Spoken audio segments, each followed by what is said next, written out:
Então, a gravação já foi iniciada, né?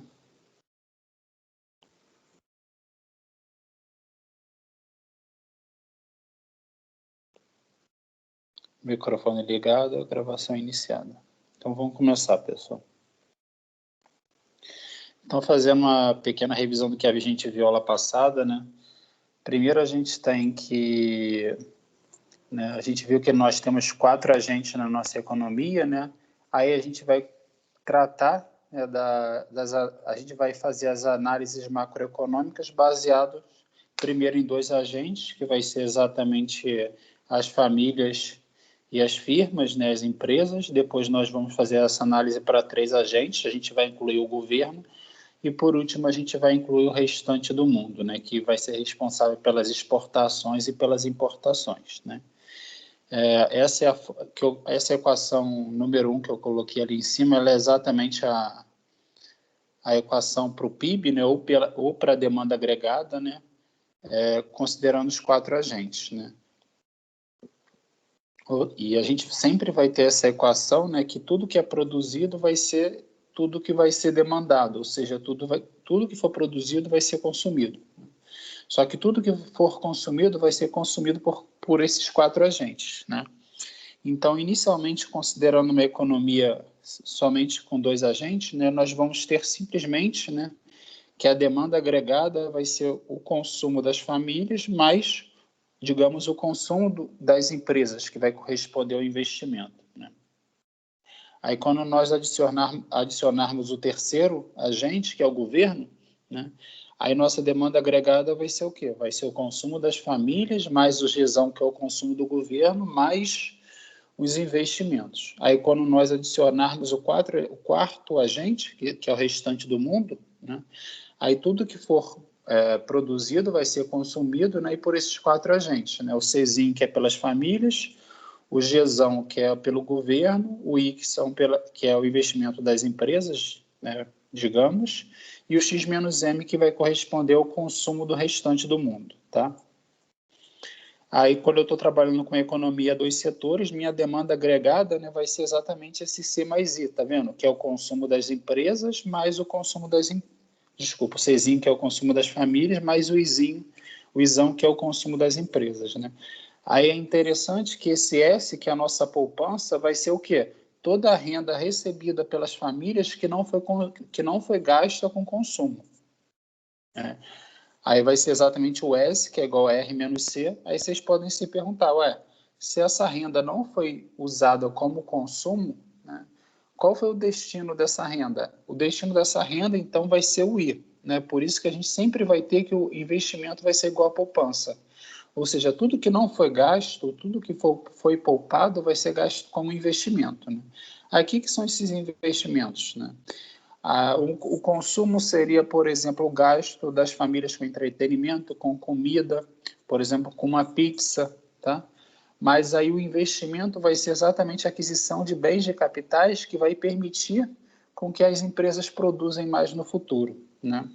Aí vai ser, por exemplo, o Czinho seria o consumo de uma pizza, tá? E o Izão vai ser exatamente, por exemplo, a aquisição de um forno de pizza, né? Que vai possibilitar que as pizzarias produzam mais no futuro, né? Então, isso é interessante, por isso que eu botei, cito aqui em amarelo, né? Se tudo que foi produzido for consumido pelas famílias na forma do Czão, sem aquisição de bens de capitais, ou seja, sem o Izão, o valor da renda permanecerá constante. Por quê? Porque não foram obtidas, né, novas máquinas que possibilitarão um crescimento da economia, né, um crescimento do P, né, que é do produto, né? Então, em uma economia com 2 agentes, a gente vai ter sempre demanda agregada, vai ser sempre C mais I. Aí o que não foi consumido, né? Ou seja, o que restou da renda após o consumo vai ser exatamente a poupança, que vai ser exatamente o quanto foi gasto em bens de capitais e investimento, né? Eu estou falando aqui que o investimento é tudo que foi gasto como bens de capitais, tá? Mas isso é uma simplificação. Na verdade, se as empresas produzem alguma coisa, mas não conseguem vender, né, você vai ter um aumento dos seus estoques, né, que eu coloquei ali embaixo, aqui, na verdade, né? Se a empresa ela consegue, ela produz, mas não consegue vender, você vai ter um aumento dos seus estoques, tá? E esse aumento dos seus estoques também vai ser considerado investimento das empresas, né? Como se fosse um consumo das empresas, tá? Aí outras coisas interessantes que eu falei aqui, né? Esse quadro econômico de Quesney, ele mostra por que o produto, né, vai ser igual à renda e a interação entre as famílias e as firmas, né? Para produzir pão, as famílias vão fornecer às firmas os fatores de produção, né, que é salário, que vai ser trabalho, máquinas, etc., enquanto que as firmas vão pagar para as famílias remuneração por esses fatores de produção, né? E as famílias vão exatamente usar as remunerações por esses fatores de produção para realizar a aquisição de bens e serviços, né, providenciado pelas empresas, né? Isso aí a gente viu lá passada, só fazendo uma revisão, né? E a nossa renda vai ser, a renda recebida pelas famílias vai ser de qual forma? Vai ser os salários, né? Mais os lucros, mais os juros, mais os aluguéis, né? Então, isso aqui foi o que a gente viu, tá? Para uma economia com dois agentes. E, além disso, a gente viu também que existe o investimento bruto e o investimento líquido. O investimento líquido é quando você subtrai do valor investido, né, nas máquinas no período, nos bens de capitais do período, da perda de valor das máquinas, né, e dos softwares, por exemplo, que podem ser utilizados para produzir durante aquele período de tempo, né? Então, você vai ter um investimento líquido, que vai ser exatamente o investimento bruto menos a depreciação. Aí a gente deu exemplos disso, né? Aí a gente vai começar a nossa aula aqui com uma revisãozinha rápida e vai falar também de uma economia com 3 setores, antes de a gente falar de uma economia com 4 setores, né? Uma economia a 3 setores, nós incorporamos o setor do governo. Dessa forma, nós teremos tanto o consumo das famílias quanto o consumo do governo. Aí o consumo das famílias vai ser o cesão e o consumo do governo vai ser o gesão, né? Aí o consumo das famílias vai ser o quê? Os gastos com alimentação, entretenimento e transporte. Quais são os gastos do governo? Vai ser o gasto com salário de funcionários públicos, por exemplo, limpeza de repartições públicas, segurança de repartições públicas e assim por diante. Então, nosso consumo final ou despesa de consumo final, né, vai ser o cesão mais o gesão. Além disso, né, só vou mostrar para vocês aqui, que eu lembro que apareceu nessas notícias aqui que eu coloquei no início, né? Tá vendo? Então, quando você lê um jornal, né, vai aparecer para vocês todas essas variáveis macroeconômicas, tá vendo? O consumo do governo. O que é o consumo do governo? É exatamente aquele gesão, tá? Ó, consumo do governo afeta PIB, né? Exatamente. Por que o consumo do governo vai afetar PIB, né? Porque o PIB é o que? É o C mais G mais I, né? Então, se você tem um consumo do governo, né, uma diminuição dos gastos do governo, você vai ter o quê? Uma diminuição do PIB também. Aí vamos ver outras notícias aqui que a gente viu. Ó, a alta do PIB foi mais uma vez ancorada no consumo das famílias. O que isso quer dizer, pessoal? Que o aumento no PIB foi causado pelo quê? Pelo aumento no cesão, tá? Então, todas essas notícias que eu estou mostrando para vocês, né, elas foram exatamente obtidas de jornais, né? E elas utilizam exatamente esse linguajar que a gente está falando no curso, tá vendo? Ó, no auge da pandemia, o consumo das famílias tem uma queda histórica, né? Então, você vê que uma diminuição da demanda agregada, né, durante esse período da pandemia, especialmente no segundo trimestre de 2020, foi causado o quê? Por uma diminuição no consumo das famílias, que vai causar o quê? Uma diminuição na demanda agregada. Né? Então, ó, no auge da pandemia, o consumo das famílias, que é o cesão, tem queda histórica, né? O consumo do governo cresce e assim por diante.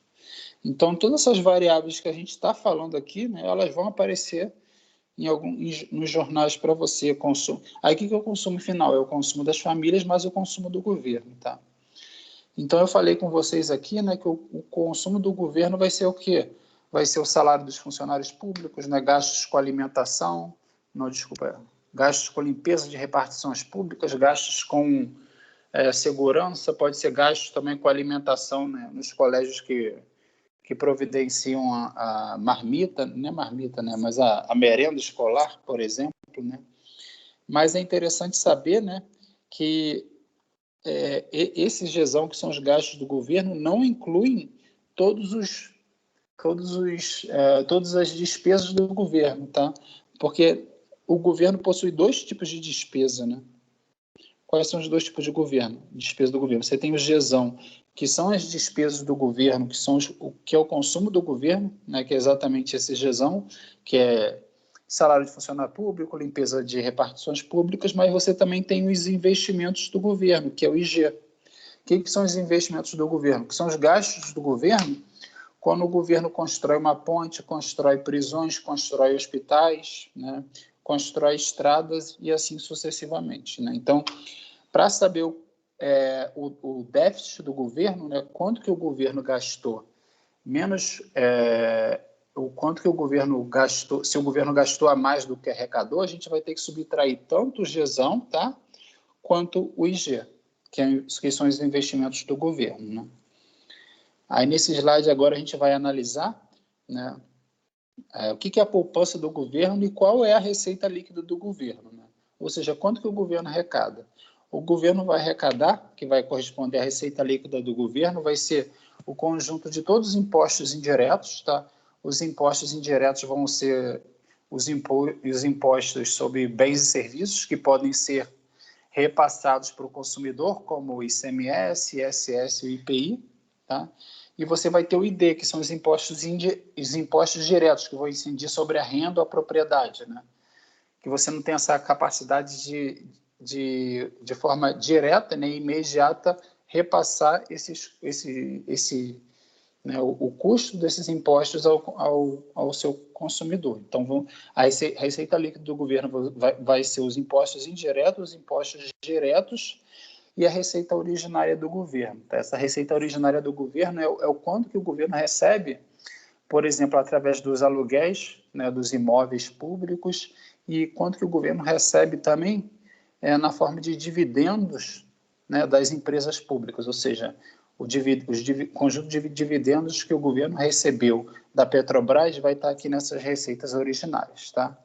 Menos essas transferências e subsídios. Transferência são as quantias pagas nas formas de pensões, Bolsa Família, né? E o subsídio é quando o governo decide diminuir o preço, né, de baratear o preço de determinado bem, como pão e trigo, e o governo, digamos, dá esse dinheiro para os produtores, né? Deixa de arrecadar esse dinheiro. Aí qual vai ser a poupança do governo, pessoal? Vai ser a receita líquida do governo menos os gastos do governo, tá? Aí, como eu falei com vocês, né, para saber o déficit público do governo, ou seja, quanto que o governo gasta mais do que arrecada, a gente vai ter que pegar o quê? A gente vai ter que levar em consideração também os investimentos do governo. Aí o investimento do governo vai ser o quê? Aí o déficit público vai ser o quê? Vai ser o quanto que o governo gasta mais do que arrecada. Vai ser o investimento do governo mais os gastos do governo, mais o consumo do governo, menos a receita líquida do governo, tá? Que pode ser escrita também dessa forma, né? Investimento do governo menos a poupança do governo. Beleza, pessoal? Alguma dúvida até aqui?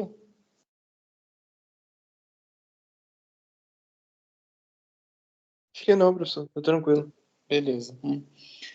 Então, isso aqui eu já falei. É interessante essa definição aqui, porque elas sempre aparecem nos jornais também, né? Quando as pessoas dizem, mas a carga tributária do Brasil é muito alta. Aí a gente escuta também a carga tributária dos países nórdicos é muito alta, e a gente escuta falar também, né, que a carga tributária da Argentina, né, a gente escuta falar que é alta também. Mas de qual país você escuta? A carga tributária dos Estados Unidos é baixa, né? São coisas que a gente escuta, né? Mas o que seria essa carga tributária bruta, né? Vai ser o que é a carga tributária bruta? Vai ser a razão entre tudo que o governo arrecada na forma de impostos diretos e indiretos, tá? Dividido pelo PIB a preço de mercado. Então, no numerador você tem tudo que o governo arrecada na forma de impostos diretos e impostos diretos, e no denominador você vai ter o quê? né, tudo que é produzido no país durante aquele período de tempo, né? Que também pode ser escrito como, né? Eu acho que fica até mais fácil de entender, né? Que a carga tributária bruta são os impostos indiretos, impostos diretos, ou seja, o que é pago pelo governo dividido pela renda do governo, que é dividido pela renda recebida pelas famílias, né? Então você pode pensar assim: a carga tributária bruta vai me dizer de tudo que foi arrecadado pelas famílias naquele período de tempo, quanto que foi enviado pelo governo, tá? Aí a carga tributária líquida, a única diferença é que você subtrai desses impostos arrecadados pelo governo, né, os subsídios, tá, e as transferências que são feitas pelo governo para as famílias, na forma de pensão, Bolsa Família, assim sucessivamente, tá? E é interessante observar aqui que a carga tributária do Brasil, tá? Isso em 2019 estava da ordem de 33%, tá? Aí aqui, como eu falei com vocês, a gente pode comparar, tá, a carga tributária do Brasil com a de outros países, né? Aí, por exemplo, o país aqui com maior carga tributária... Alguém conhece esse país? Kiribati? Alguém já ouviu falar? Eu também não, mas Aparenta ser algum país da África, sei lá. eu também achei, mas não. Aqui, ó. Olha o que é o Kiribati. Eu cliquei aqui, ó. Aí onde ele fica? São esses pontinhos vermelhos aqui. Aqui está falando, ó, país composto por 33 ilhas, sei lá, abrangendo a Micronésia e a Polinésia. Eu também achei que é um país da África, mas não é não. Né? Então aqui você tem a lista, né, desse... Eu não conhecia esse país, não. Então você tem... Só deixa eu tirar essa caneta aqui.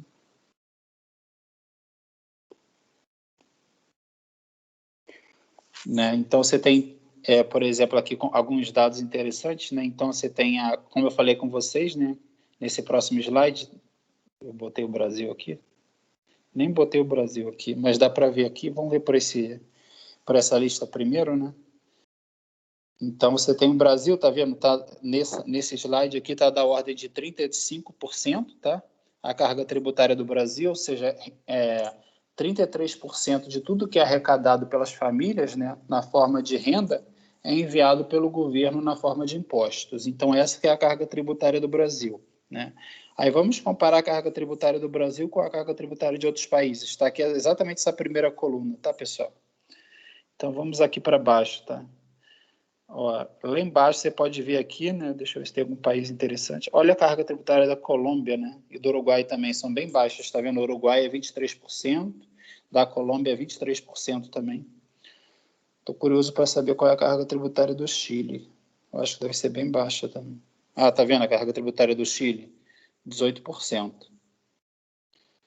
Então a carga tributária da Índia é baixíssima também, tá vendo?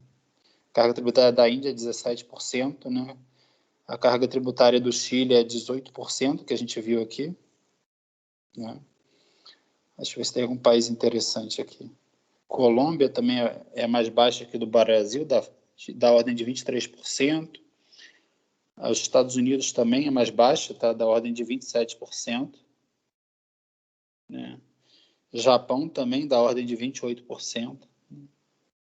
Aí você começa a se questionar, né? Será que esses países estão bem, né, desenvolvidos como o Japão, né? Suíça, Estados Unidos, porque a carga tributária deles é baixa, ou é o contrário, né? Como eles estão bem desenvolvidos, eles podem se dar o luxo da carga tributária baixa, né? Vai ter diferentes pessoas justificando de cada lado, né? Aí é interessante que aqui vem o Brasil, né, com 35% da carga tributária. A Rússia também tem uma carga tributária mais alta, tá? A Argentina também, tá vendo? 37%. Aí todos os países aqui, né, possuem uma carga tributária alta, tá? 35%. Engraçado que Israel tem uma carga tributária alta, né? Eu imaginei que a Israel ia ter uma carga tributária mais baixa. Não sabia disso, não. A Rússia tem uma carga tributária alta, que eu já imaginava, né?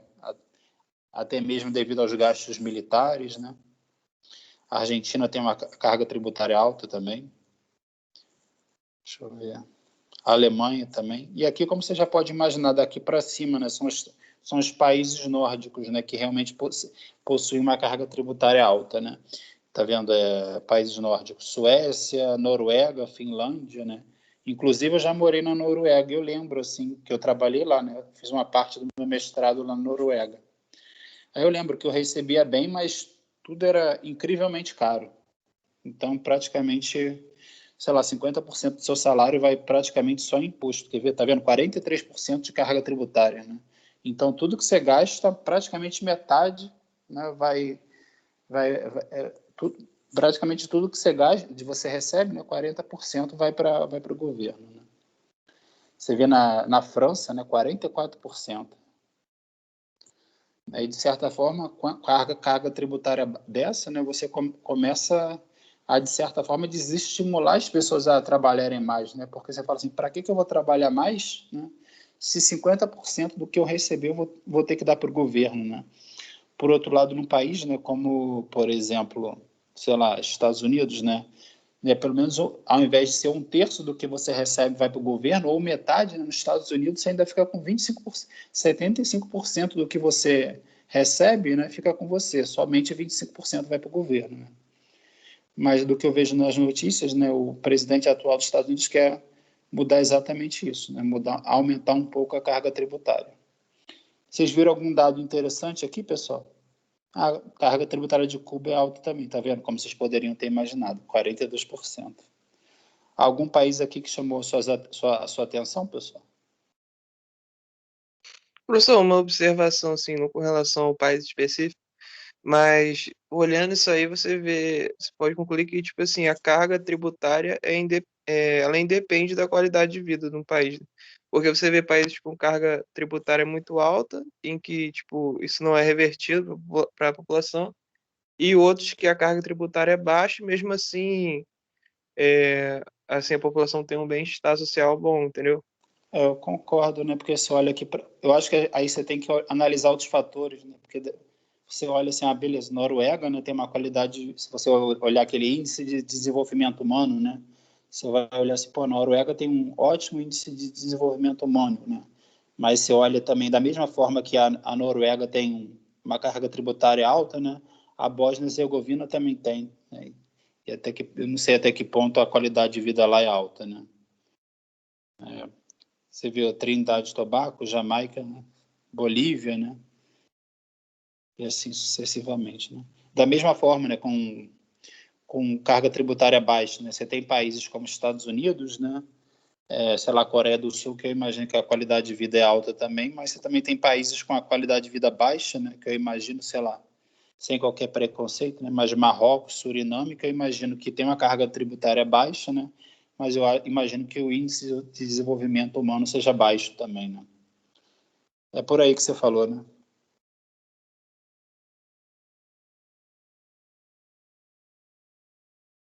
Mas e É. aí, nesse caso, tipo, quais variáveis que mais impactariam, tipo, num desenvolvimento humano melhor? Eu acho que você tem Porque que às vezes, aí você teria que analisar, por exemplo, quanto que desse dinheiro arrecadado, né, vai realmente para, sei lá, melhorar as condições de vida daquela população e quanto que é desviado, entendeu? O índice de corrupção, por exemplo, né? Esses países nórdicos têm a fama de serem países com índice de corrupção mais baixo, né? Aí eu acho que tudo isso tem que ser levado em consideração. Beleza? beleza. Beleza.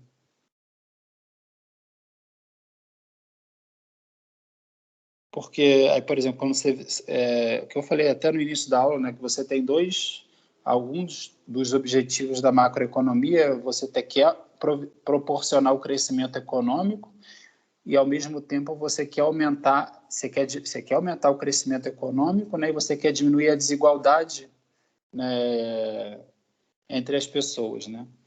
Aí são, de certa forma, são objetivos diferentes, conflitantes, né? Porque, por exemplo, se você quer aumentar o crescimento econômico, né, você vai o quê? Diminuir a sua carga tributária, né? E, de certa forma, se você quer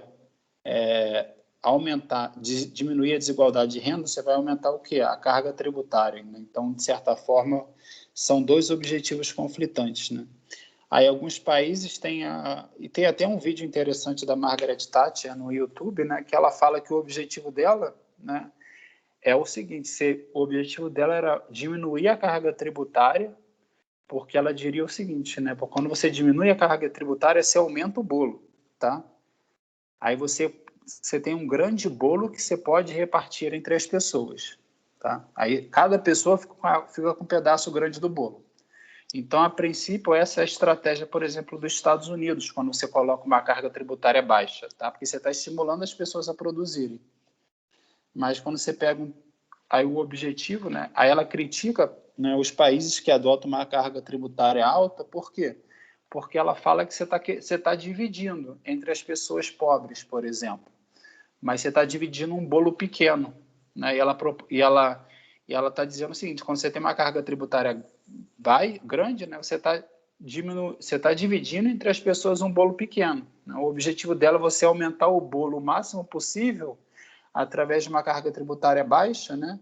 E você conseguir repartir esse bolo grande, tá? Então, tem que abrir de novo, acho que eu tenho que compartilhar.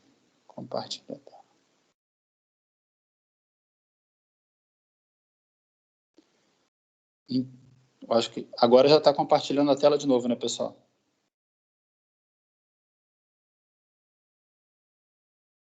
Agora sim. Beleza. Né, então, você tem esses dois objetivos conflitantes, né? E exatamente como eu falei, né, simplesmente a carga tributária bruta, né, ou líquida, né, não vai determinar até, né, como os serviços são disponibilizados pela população, né? Exatamente porque você pode ter diferentes fatores, como corrupção e coisas desse tipo. Beleza, pessoal? Tranquilo. Beleza.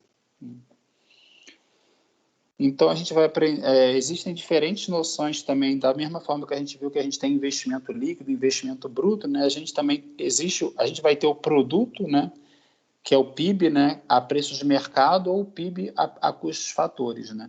Esse PIB a preços de mercado é exatamente quando a gente fala PIB aqui no Brasil, a gente está se referindo ao PIB a preços de mercado, que é exatamente o PIB quando está incluído no valor do PIB os impostos indiretos, ou seja, os impostos sobre os produtos, tá?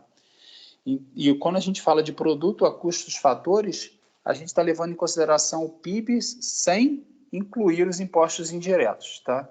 Então, o PIB a custos fatores foi somente quanto, né, que as famílias foram remuneradas por aqueles produtos que foram postos em circulação, tá? Então, de forma geral, a gente pode escrever o quê? Só deixa eu pegar a canetinha aqui.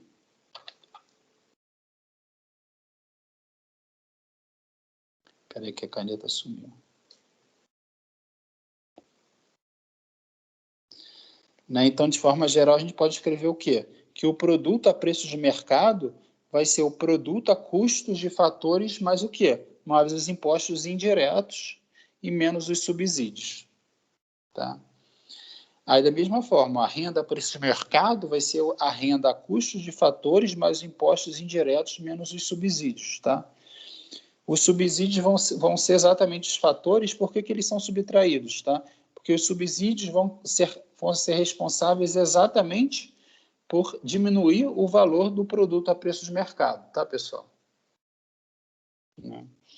Aí a gente também vai poder falar o quê? Que a demanda agregada a preço de mercado vai ser igual à demanda agregada a custo de fatores, mais os impostos indiretos, tá? Que são os impostos sobre os produtos, menos os subsídios, tá? Aí a expressão da demanda agregada com três setores, ou seja, com as famílias, com as firmas e com o governo, vai ser o quê? Vai ser o C mais o G mais o I, tá? E esse C mais G mais o I, a gente vai chamar ele sempre de absorção interna ou de absorção doméstica, tá? Dessa forma, em uma economia fechada, né, essa demanda agregada vai ser sempre igual ao quê? A absorção interna. Beleza? Aí agora a gente tem uma economia a quatro fatores, a quatro setores, que a gente inclui o restante do mundo, tá? Aí o consumo do restante do mundo vai ser o quê? Que seria o consumo líquido do restante do mundo. Menos as importações, né?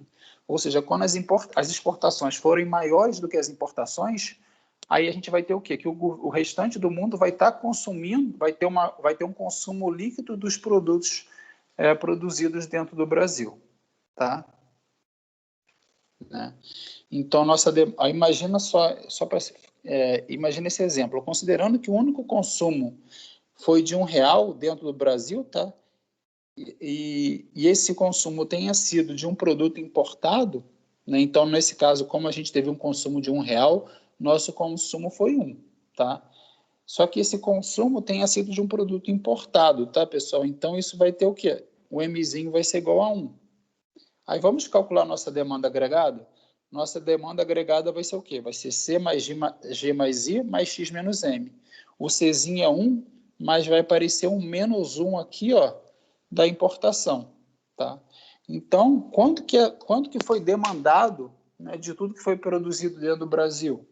Foi demandado 0, né? Então, como o produto é igual à demanda agregada, nosso produto dentro do Brasil vai ser o quê? Vai ser 0, tá? Como reflexo, né, de que o produto é igual à renda, que é igual à demanda agregada, tá? Então, quando a gente subtrai da importação, a gente está querendo fazer o quê?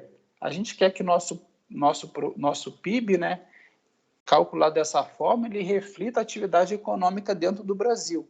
Então, a gente subtrai das importações porque a gente quer o quê? A gente quer cancelar qualquer valor desse Czinho que tenha sido um consumo de fora do Brasil. Tudo bem, pessoal? Tranquilo. Tranquilo. É por isso que aparece esse Mzinho aqui. Aí de forma semelhante, né, você poderia ter uma situação em que o seu Czinho é 0, né? Imagina uma situação em que o seu Czinho é 0, mas o seu X foi igual a 1, ou seja, você importou uma unidade monetária, né? Aí, nesse caso, apesar de seu consumo, seu Gzinho ter sido 0, o seu I ter sido 0 também, né, nesse caso, o seu produto seria igual à demanda agregada, né, que é igual à renda, e que vai ser igual ao quê? Que vai ser igual a X, tá? Que vai ser igual a 1. Tá? Então, apesar de seu consumo, apesar de sua absorção interna, né, ter sido 0, o seu produto foi igual a 1. Por quê? Porque você teve um consumo, né, do quarto agente, que é o quê? Que é o restante do mundo. Tá?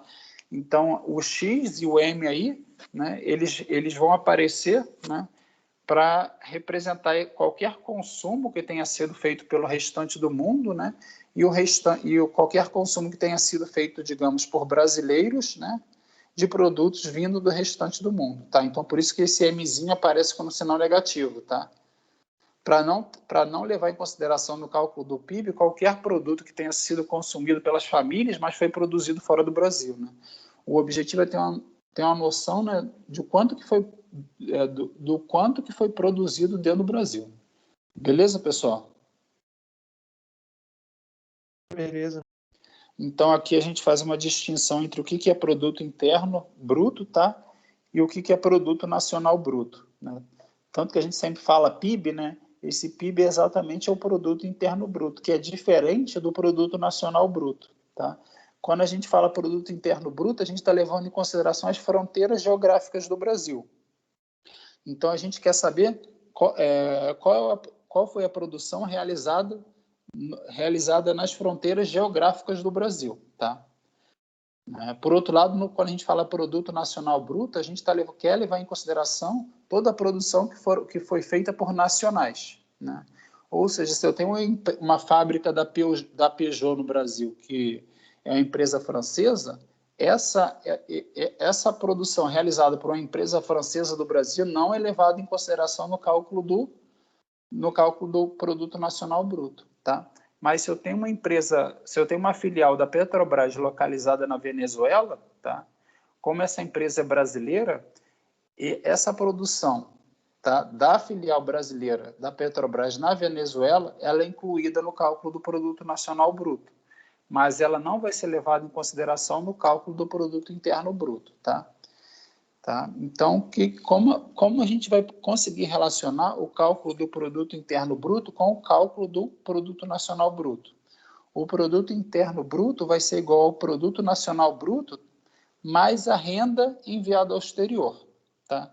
Então, o produto interno bruto vai ser igual ao quê? Vai ser o produto nacional bruto, tá? Mais a renda que foi enviada no exterior. Por que eu tenho que levar em consideração essa renda enviada no exterior? Porque imagina que tem uma fábrica da Peugeot localizada no Brasil, a renda dessa fábrica da Peugeot não está incluída no produto nacional bruto.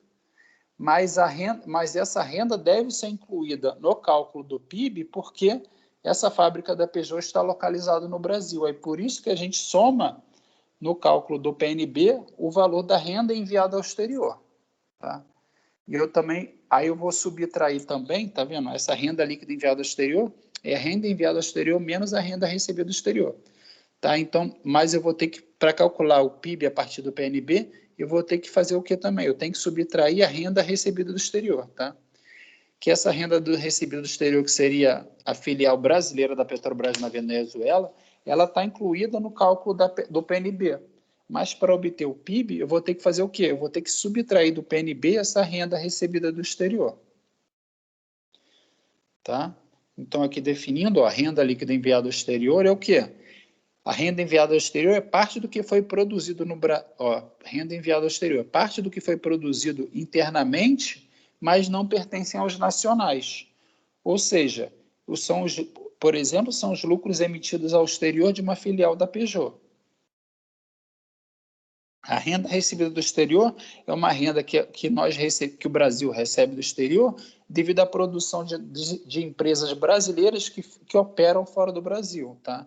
Por exemplo, os lucros recebidos de uma filial da Petrobras situada na Venezuela. Então, nós temos um exemplo aqui, pessoal. Olha só, você tem o Brasil, tá? E você tem uma que eu estou pintando de amarelo aqui, ó. Você tem uma filial da Peugeot no Brasil, e essa filial da Peugeot no Brasil vai produzir 10 carros a R$ 1.000 cada carro, tá? Então você vê que essa filial está localizada no Brasil, então ela vai ser levada em consideração no cálculo do PIB, tá? Então isso aqui dá o quê? Dá R$ 10.000, tá? Além disso, no Brasil você produz o quê? Você produz 1.000 pizzas e cada pizza custa R$ 2, tá? Então você teve aqui o quê? R$ 2.000. Então o PIB no Brasil vai ser o quê? Vai ser R$ 2.000 das pizzas mais R$ 10.000 da fábrica de carros da Peugeot, tá? Então tudo que foi produzido no Brasil possui o valor de R$ 12.000, tá? Aí agora a gente quer saber o quê? A gente quer saber o produto nacional bruto, que foi tudo que foi produzido por nacionais, independente se eles estão nas fronteiras geográficas do Brasil ou não, tá? Então no produto nacional bruto eu vou incluir a produção de pizza feita por brasileiros, eu não vou considerar a produção de carros feitas pela fábrica da Peugeot, mas eu vou considerar o quê? A produção de petróleo realizada pela filial da Petrobras na Venezuela. Essa filial brasileira na Petrobras produziu R$ 5.000 em combustível, tá? Então, no produto nacional bruto, eu vou somar o quê? Vou somar R$ 5.000. Então, meu produto nacional bruto vai ser o quê? Vai ser R$ 7.000. Então, vamos calcular aqui. Qual foi a renda enviada ao exterior? A renda enviada ao exterior foi exatamente esses R$ 10.000 relativos à produção de carros pela Peugeot. E a renda recebida do exterior foi exatamente os R$ 5.000 do petróleo, tá? Então, a renda líquida enviada ao exterior vai ser de quê? Vai ser os R$ 10.000 menos R$ 5.000, que dá R$ 5.000, tá? Então, a gente vê que fecha tudo direitinho, né? Ou seja, o PIB, né? O PIB, que é R$ 12.000, né? Vai ser igual ao PNB, que é R$ 7.000, mais a renda líquida enviada ao exterior, que foi de R$ 5.000. Beleza, pessoal? Com esse exemplo, vocês conseguiram entender a diferença entre o produto interno bruto e produto nacional bruto?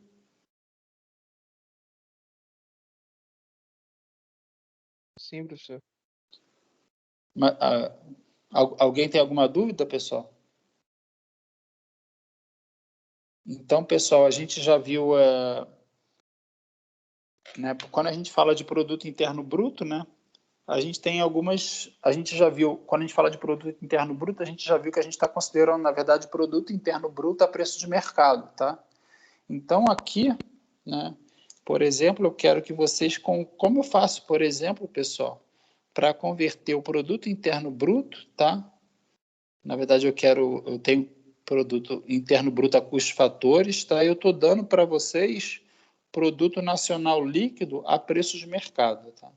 Como eu faço para converter o valor do produto nacional líquido a preço de mercado para produto interno bruto a custos de fatores?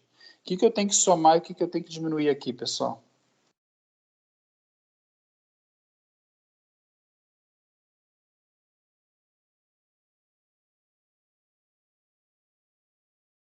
Por exemplo, você vê que o produto interno bruto, né, eu tenho várias variáveis aqui que eu tenho que realizar a mudança, tá vendo?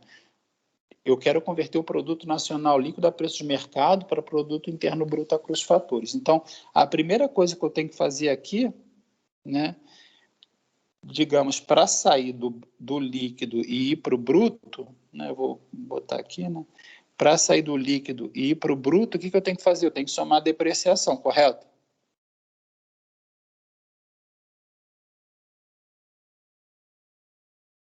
Beleza? Então, além disso, você vê o quê? Que aqui no produto nacional líquido eu tenho o quê? Eu estou trabalhando com o conceito de produto nacional, então eu tenho que converter a produção nacional para a produção o quê? Interna. Aí, como eu faço a conversão da produção nacional para a produção interna? Eu vou somar o quê? A renda líquida enviada ao exterior. Da mesma forma que a gente viu aqui em cima, tá vendo, pessoal? Ó, como eu faço a conversão do que é de uma produção interna para uma produção nacional? Eu somo a renda líquida enviada ao exterior. Tá vendo? Aí, por último, tá vendo? Aqui, desse lado, eu tenho um produto a preço de mercado. Aí, como eu converto uma produção a preço de mercado para uma produção que não leva em consideração os impostos e os subsídios, né? Então, eu vou subtrair, né?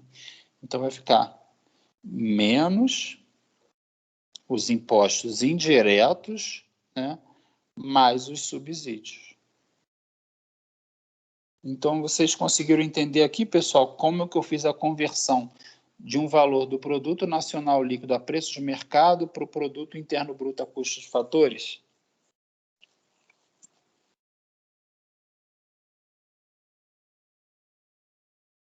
Sim, professor. Né? Então, tentem fazer aí, pessoal, como eu faço a conversão da...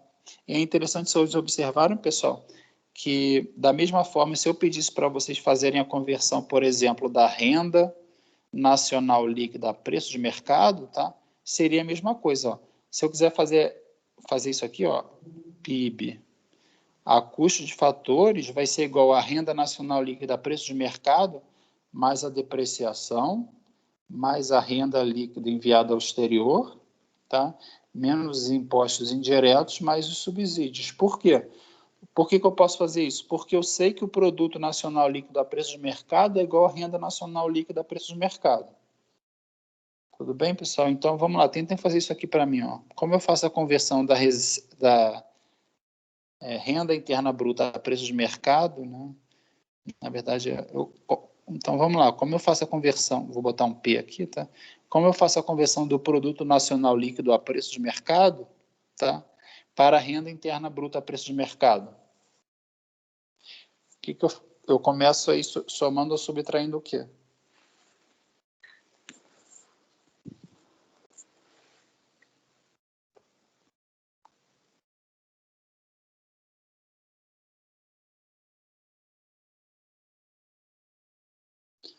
Novamente, né, que desse lado eu tenho líquido, então eu tenho que somar a depreciação, tá? Né? Só que ambos os lados já estão com preço de mercado, então eu não preciso somar nem subtrair os impostos indiretos, né? Nesse caso, eu vou ter que só fazer o quê? Somente somar a depreciação e a renda líquida enviada ao exterior. Nesse caso aqui, eu tenho a despesa interna bruta, né?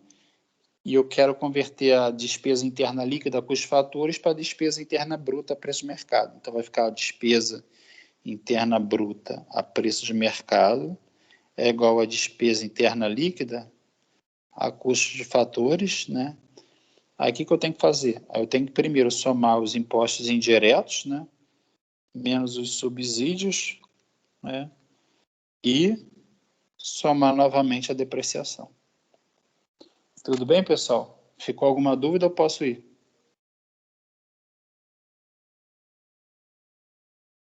Tranquilo, professor. Então, tentem fazer esses dois exercícios para mim, por favor, pessoal.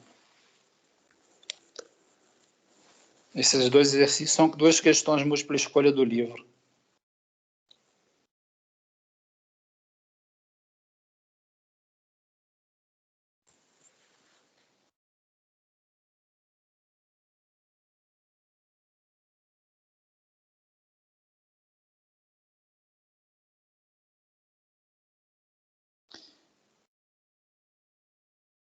Vou dar uns 2 minutinhos para vocês fazerem aí, por favor.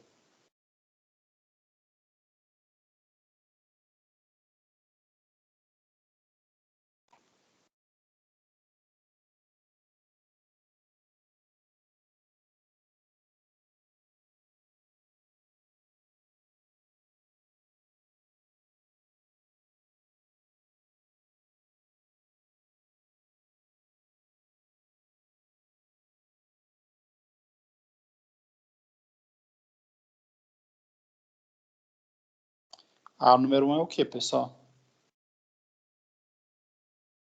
Acredito que seja letra B, professor. É exatamente, né? Quando você está falando de investimento em economia, você está falando exatamente da aquisição de bens de capital, né? O que é formação de capital? É exatamente a aquisição de máquinas, né? Ou software, coisas do tipo que vão, né, auxiliar a sua produção, aumentar, né, auxiliar o aumento da sua produção no futuro, né? Então, né, não é simplesmente, né, comprar qualquer mercadoria nova, né? Porque a compra de qualquer mercadoria nova, né, se for, por exemplo, para o seu consumo, né, uma comida, vai entrar no CESão, né, não no I, né? Também não tem esse sentido de tomar dinheiro emprestado nem investir no mercado financeiro, né? Investimento e formação de capital em economia, né, significa exatamente você realizar a formação de capital que vai auxiliar a sua produção no futuro, né? Sempre que você pensar em formação de capital e investir na economia, tentem fazer essa comparação, né? Formação de capital, né, em uma economia seria um forno de pizza, né? Consumo seria uma pizza, né? E tentem fazer a letra B. Então, a número 1, a resposta é a letra B, e tentem fazer a letra. Qual é a resposta da número 2?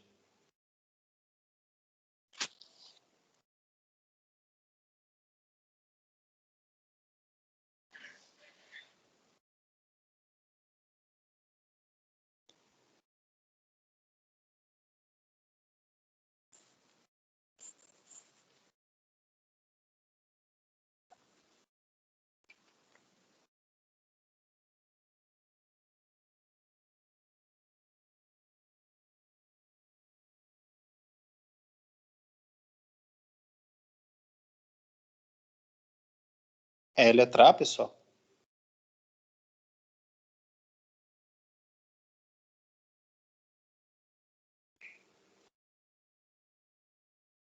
Professor, A você não letra... tinha. Você tinha dito que o PIB, naquela equação que o senhor tinha mostrado, o imposto era subtraído, mas nenhuma dessas opções tem subtração de impostos, não? Vamos dar uma olhada, então, aqui rapidinho. Então, produto interno bruto a preço de mercado, tá? Aí aqui eu tenho, na letra A, eu tenho custo de fatores, né?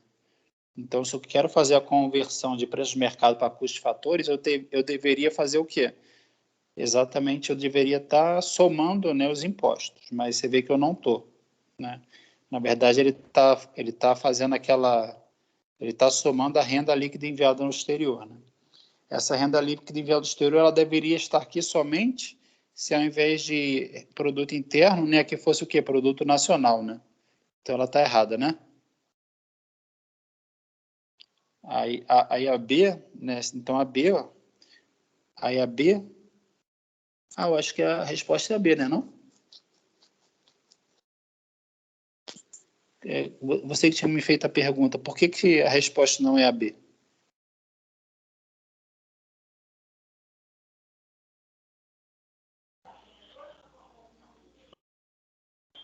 Ah, eu acho que pode ser a B, sim. É a B, né? Porque, olha só, ali em cima, né, você tem o produto a preço de mercado, beleza. Aí aqui você tem produto interno líquido, né? Então você vê que o interno se manteve, né? Então você não precisa fazer a soma, né, daquela renda líquida enviada ao exterior, né? Então você só tem que se preocupar aqui, que aqui é custo de fatores e que lá em cima você está falando bruto e aqui você está falando líquido, né? Então o que eu vou ter que fazer? Eu tenho que somar a depreciação, tá vendo? Ele está somando a depreciação para fazer a conversão do bruto para o líquido e ele também está fazendo o quê? Ele também está somando. Aí, ó, como eu tenho a custo de fatores, ele está somando os impostos indiretos e ele está subtraindo os subsídios. Então você vê que está certinho. Você concorda? Concordo. É. Então essa amortização dos empréstimos externos não tem nada a ver, né? Também não tem nada a ver dívida externa bruta, né? E a letra E também não tem nada a ver, tá vendo? Porque ele manteve o produto nacional a preço de mercado, tá? Que também está lá no início, mas ele continuou trabalhando com impostos indiretos e subsídios, tá? Então a letra E está errada também. Beleza, pessoal? Alguma dúvida? Acho que não, professor. Então tentem fazer esse exemplo aqui 2.5 do livro também, por favor, pessoal. Tentem dar uma pensada aí.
Então, essa questão você tem que tomar cuidado, né?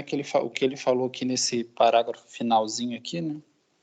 Porque é só, então a questão, né, a gente já tinha visto, né, no curso, né, que de uma forma geral a gente tem a seguinte, né? Que a renda nacional líquida a custo de fatores, que vai ser os salários, mais os lucros, mais os juros, mais os aluguéis, tá? Né? Alguns livros até chamam isso, né, WL mais J mais A, da renda interna líquida a custo de fatores, né? Porque só depende se você está considerando esse W mais L mais J mais A, né? Nos limites territoriais do Brasil ou por nacionais, né? Mas vamos considerar aqui que a gente está considerando o WL mais J mais A igual a renda nacional líquida a custo de fatores, tá? Mas aí ele só fez uma mudança que olha o que ele está falando, né? Ele diz que os salários, juros, aluguéis e lucros são brutos, no sentido que não foram descontados os impostos diretos, tá? E a depreciação. Então, como não foi descontada a depreciação, o que ele quer dizer com isso? Ele quer dizer que ao invés de ser líquida essa renda, que seria WL mais J mais A, vai ser o quê? Vai ser bruta, tá? Então, essa renda aqui vai ser bruta, tá? Aí, ó, porque ele disse que o quê? Que não foi descontada a depreciação. Além disso, ele também diz que não foi descontada a renda enviada ao exterior. Ou seja, o que ele quer dizer com isso? Né? Ele quer dizer que a renda enviada ao exterior está ali dentro. Tá? Aí ele diz também que não foi incluída a renda recebida do exterior. O que isso significa? Vê se vocês entendem isso. Que significa que essa renda aqui, que é o W, L mais J mais A, vai ser o quê? Vai ser a renda interna bruta a custo de fatores. Vocês entenderam isso ou quer que eu explique novamente?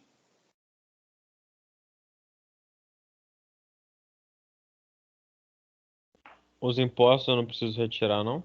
É porque esses impostos aqui, você precisaria, se ele dissesse que não foram descontados impostos indiretos, que são os impostos exatamente dos produtos, entendeu? É, só para você ver aqui, né? Entendi. Entendeu? Porque quando você pega aqui, quando você faz a conversão, aqui, tá vendo? Quando você faz a conversão de preço de mercado para custo de fatores, o que você está fazendo a subtração, né, para fazer a conversão é dos impostos indiretos, tá? Porque os impostos diretos, tá vendo? Aqui, tá vendo? Os impostos diretos vão ser impostos que não têm a ver diretamente com os produtos que foram produzidos, tá vendo? Que o imposto direto vai ser o IPVA, o IPTU. Por outro lado, ó, os impostos indiretos são impostos que são embutidos nos preços, entendeu? Aí quando você vende um produto, vai ter o que ali dentro? Vai ter o imposto indireto. Tudo bem?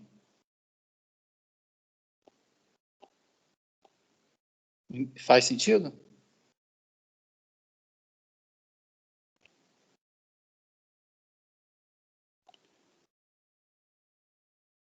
Então, pessoal, espero que vocês entendam. Então, o que vai ser a renda bruta a custo de fatores? Vai ser o W mais J mais A mais L. Tudo bem? Aí vai dar 750, ó. Beleza? Isso por quê? Porque ele disse que porque ele falou explicitamente que a depreciação está dentro do W mais L mais J mais A, e ele falou também que esse W mais L mais J mais A não foi o quê? Não foi descontada, né, a renda enviada ao exterior. Quer dizer, foi descontada a renda enviada ao exterior. Tá? Então, esse W mais L mais J mais A é o quê? É a renda interna bruta custo de fatores. Por isso que deu 750. Aí na letra B ele pergunta o quê? A renda interna líquida custos fatores. Tá? Então o que você vai ter que fazer? Você vai ter que pegar a renda interna bruta custos de fatores e subtrair da depreciação. Tá? Porque ele quer passar de bruta para líquida. Então vai ficar 750 menos 25. Tá? Aí vai dar 725, tá vendo? Então vou pegar para converter de renda líquida custos fatores para a renda interna bruta a custo de fatores para a renda interna líquida a custo de fatores, eu vou fazer o quê? Eu vou subtrair da depreciação. Aí vai dar 725. Todo mundo acompanhando, pessoal?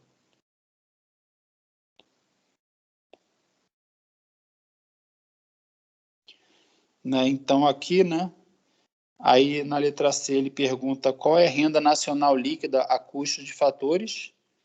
Né? Então, eu tenho que converter o quê? A renda interna líquida a custo de fatores para a renda nacional líquida a custo de fatores, tá? Aí, o que eu tenho que fazer, pessoal? Eu vou ter que subtrair, né, da renda líquida enviada ao exterior. Né? Aí, qual que é a renda líquida enviada ao exterior? Ó, a renda líquida enviada ao exterior vai ser igual que 7, vai ser igual a 7 menos 2. Tá? Só que como eu quero converter, tá? Eu vou querer converter a renda interna líquida custos fatores para a renda nacional líquida custos fatores, eu vou ter que o quê? Eu vou ter que subtrair da renda líquida enviada ao exterior. Aí eu vou subtrair de o quê? De 5. Eu vou subtrair de 5. Então vai ficar 725 menos 5, que dá 720, tá?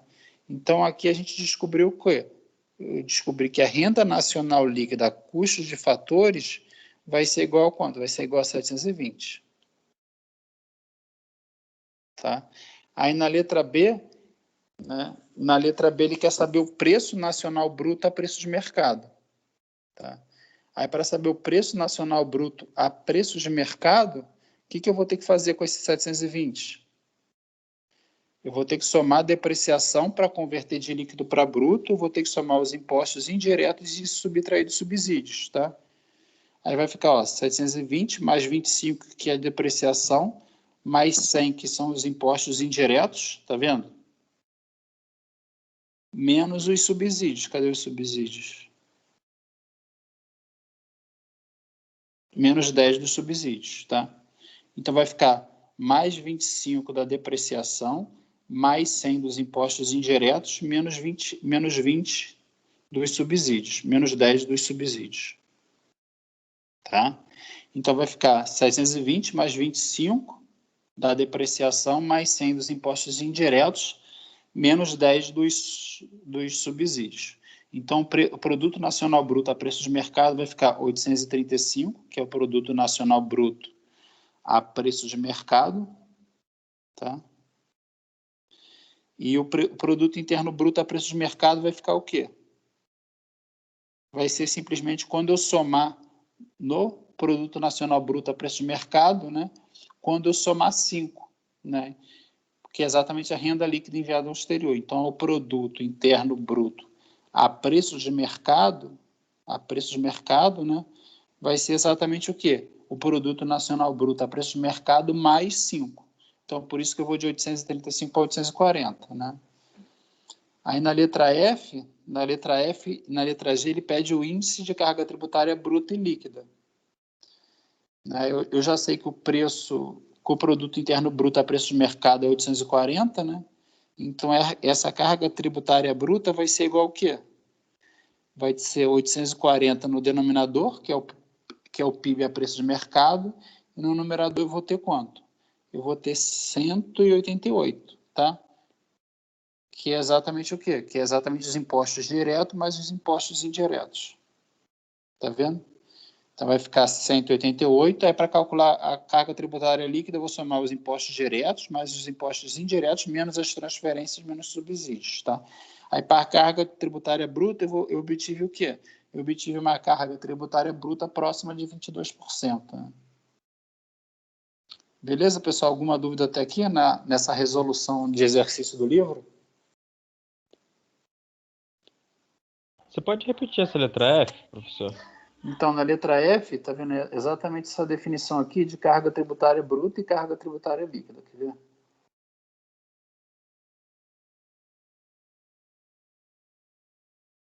Ó, a carga tributária bruta, no numerador fica os impostos indiretos, está vendo?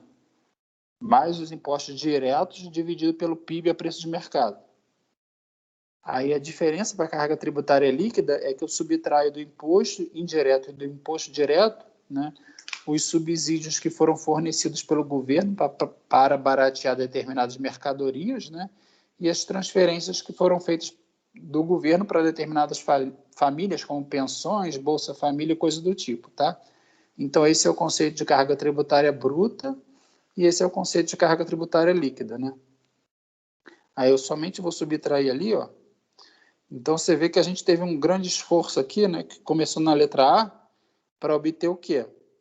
Nosso objetivo todo foi, na letra E, obter o quê? Na letra E, nós obtivemos o PIB a preço de mercado, tudo bem? E o PIB a preço de mercado é 840, beleza? Aí, o que eu vou fazer na letra F? Na letra F, eu vou calcular a carga tributária bruta, que no denominador vai ser o quê? Vai ser o PIB a preço de mercado. Aí no numerador vai ser o quê?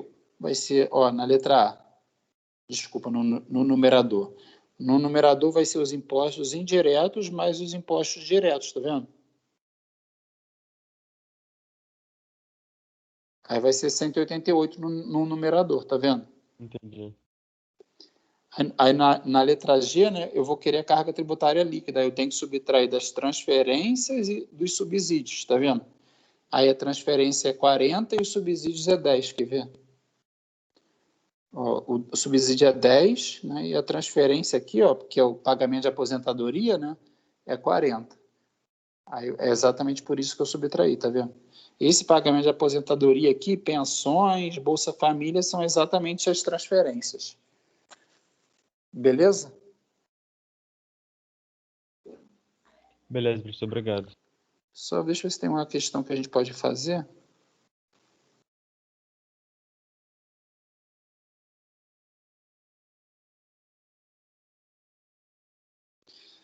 Tenta em fazer essa 7 para a gente terminar a aula hoje, pessoal.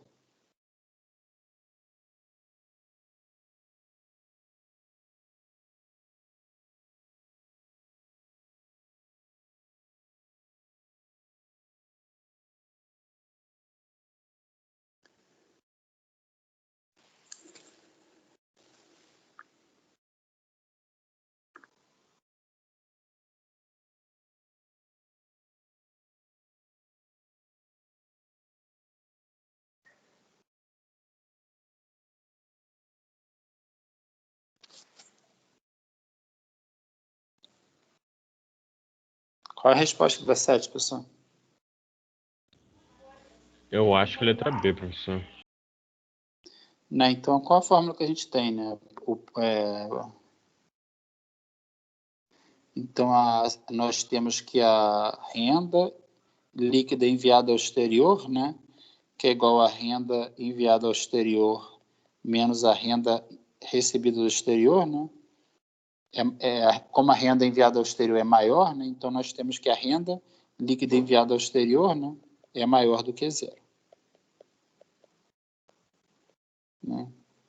O que isso significa, né? E a gente sabe também que o produto interno bruto, né, vai ser igual ao que? O produto nacional bruto, né? Por exemplo, a preço de mercado, né? Ou o que for, né? Desde que mantenha o mesmo dos dois lados, né? Mais a renda líquida enviada ao exterior. Né? Como esse cara aqui é maior do que zero, né? Nós temos que o quê? Que o produto interno bruto tem que ser maior do que o produto nacional bruto. Tudo bem? Então, na verdade, não teve nem emoção, né? A resposta correta é a letra A. Na letra D e na letra E, eles tentam fazer uma confusão, tá misturando, tá vendo? De um lado você tem custos de fatores e do outro lado você tem preço de mercado, tá? Como você tem coisas diferentes, aí não tem como comparar, porque você teria que adicionar, né? Por exemplo, se você tem, por exemplo, preços desse outro lado aqui, você tem custos de fatores, né? Por exemplo, se você estivesse comparando assim, né, você teria que estar subtraindo dos impostos indiretos, né? Aí você, como esse termo aqui seria negativo, você não sabe qual vai ter um maior efeito, entendeu? Então não tem como você comparar, né? Na verdade, ele confunde tanto, né, que ele mantém produto interno bruto dos dois lados, né? Aí realmente não tem nada a ver, né? Porque você só foi te dado uma informação a respeito da renda líquida enviada ao exterior, que só te permite fazer conclusões, né, da transição entre produto interno bruto para produto nacional bruto e vice-versa. E na letra E é a mesma coisa, tá vendo? Ele utilizou nacional, né, nas duas partes. Tudo beleza, pessoal? Todo mundo entendeu essa letra 7? Número 7, né? Alguma dúvida, pessoal?